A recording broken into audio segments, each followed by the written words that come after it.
আমরা যাচ্ছি আসর নামাজে আলহামদুলিল্লাহ। নামাজ ভেবেছিলাম যে শেষ হয়ে যাবে, কিন্তু আলহামদুলিল্লাহ ড্রাইভার সাহেব বলছে যে না না সময় আছে তো, আপনি আপনার মতো যান না।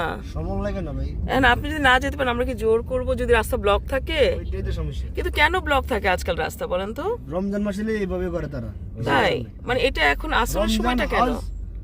পুরাটা রমজান এভাবে কাটে। আরে এখন কি কি লোক বাড়ছে আপনি দেখছেন?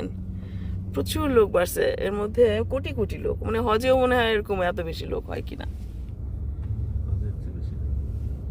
হাঁটা যায় না, একদম গায়ে একটু সেজদা দিলে ঘাড়ের উপর দিয়ে চলে যায়।